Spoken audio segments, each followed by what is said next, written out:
안녕하십니까. 자, 여론조사 정말 궁금한 점도 많고 참 답답한 점도 있습니다. 나라 돌아가는 꼴이 이게 뭐냐 이렇게 해서 화나신 분들도 계시고 정말 분노하시는 분들도 계시고 이래서는 안 된다, 네, 비명을 지르시는 분들도 계십니다. 자, 이 모든 것을 파헤치는 여론조사 저 깊숙한 곳까지 들어가는 여론고수 홍영님, 배정찬입니다. 안녕하십니까? 예, 안녕하세요. 네, 여러분들 구독 꼭 좀 눌러주시고 뭐 명절 선물 다른 거 바라지도 않습니다. 꾹꾹꾹꾹 구독. 자, 지금 뭐 가장 격동의 인물 이재명 대표라고 해도 뭐 과는 아닌 거잖아요. 그렇죠. 지금 검찰 소환까지 받은 상태. 당대표가 된 지 얼마 지나지도 않았는데 지난해 국정감사에서 백현동은 국토부에 협박이 갔다. 네. 용지 변경은, 네. 용도 변경은.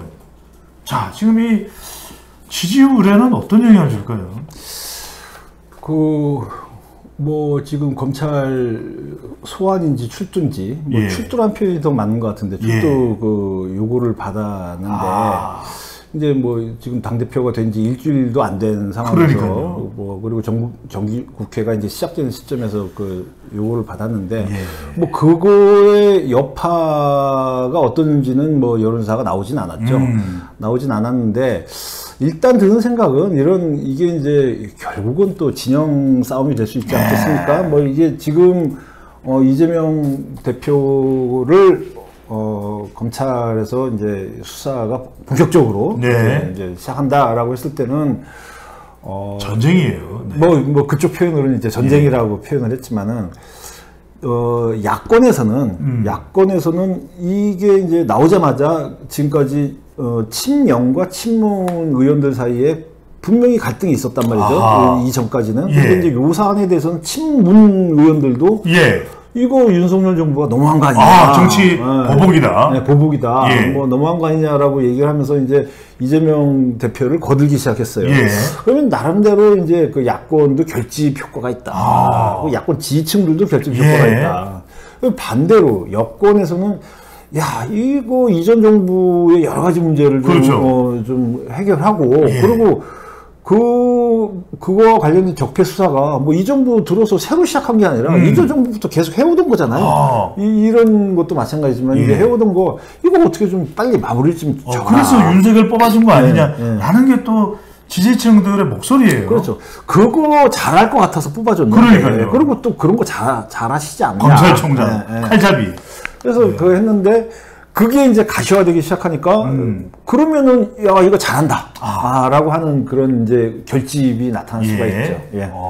정말 이게, 그러면은 뭐 지지율도, 두 정당의 지지율도 거의 박빙의 초박빙 상태. 그렇죠. 그리고 윤석열 대통령의 지지율이나 이재명 대표의 차기 대선 후보 지지율도 초박빙이 될 가능성이 높겠네요. 뭐, 윤석열 대통령하고 이재명 대표가 뭐 옛날에 대선 때처럼 양자대결 하는 건 아니니까. 그러다 보니 전쟁이니까. 네, 근데 이제, 나름 이쪽도 올라가고 이쪽도 올라갈 수 있다. 뭐 이제 그런 측면이. 아니, 갤럽 조사를 봤는데, 대통령 지지율 27, 예.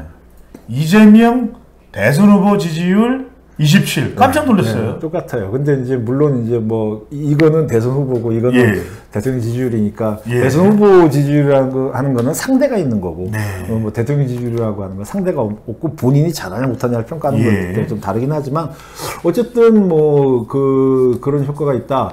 그런데 이재명 대표 입장에서는 제가 오늘 아침 조선일보에도 이제 칼럼을 썼지만 뭐 한번 예쁘게 컨벤션 효과 없는 이재명 당이네요, 제목이. 이거 거의 뭐 몇 년 만에 실린 거 아니에요?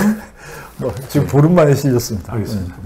근데 이제 그 컨벤션 효과가 이재명 대표 같은 경우에는 작년 11월 대선 후보로 결정됐을 때, 선출됐을 때, 그 당시 전당대 직후에도 지지율이 떨어졌어요. 그때 그래서 역컨벤션 효과라는 얘기예요. 역컨벤션 뭐 그런 말이 나왔죠. 그걸 최초로 우리 홍현희 기자가 사용을 한 거 아니에요? 최초는 아니고 어쨌든 뭐 그 당시에도 글 썼는데 이번 8.28 전당대회도 전당대회 끝나자마자 갤럽 조사에서는 그 민주당 지지율이 떨어졌어요. 그 예언하셨잖아요. 그때도 지지율이 오히려 내려갈 가능성도 있다. 그렇죠. 기억납니다. 근데 이제 그 희한한 거는 그 이재명 대표가 전당대회 득표율이 77.77%. 예, 역대 최고 득표율인데 오히려 일반 국민한테는 정당 지지율이 떨어졌다. 이거는 이제 리스크네요. 예를 들어서 이제 중도층과 보수층에서 이재명 대표가 야당의 간판으로 간 거에 대한 거부감 내지는 불안감 이런 것들이 작용을 하고 있는데 이게 그 거부감 내지 불안감이라고 하는 게 사법 리스크도 굉장히 그 영향이 컸단 말이죠. 근데 이제 사법 리스크가 현실화되고 있다라고 한다면 그게 거 봐라.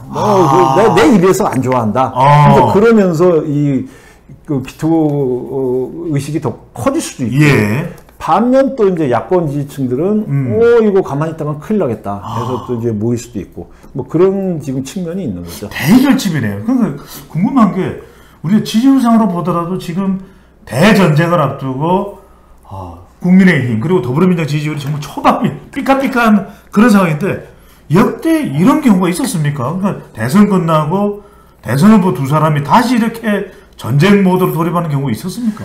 없었죠. 이렇게 이제 빠른 시일 내에 그 대선에서 진 후보가 정치권에 복귀한 경우가 이재명 대표가 처음이니까 뭐 이런 경우는 없었죠. 근데 이런 거 그러니까 이제 그 새로운 정부가 시작되자마자 이 그 여야가 대격돌을 한다. 그렇죠. 이거는 참 국가적으로 상당히 좀 불행한 상황인데. 선생님 근데 예전에 없었던 이런 현상이 지금 이번에 이렇게 다시 대선입니다. 돌고 돌아 대선 돌돌대라는 이야기가 나오는데 이렇게 현상이 나타나는 이유가 뭡니까?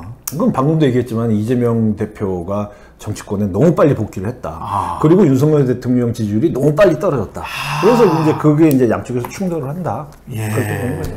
그 대통령의 낮은 지지율 또 이재명 말고는 대안이 없는 민주당의 속사정. 그런 상황들이 복합적으로 지금 작용을 하는 거예요. 바로 그 관련된 내용이 홍영민 기자의 컨벤션 효과 없는 이재명 당.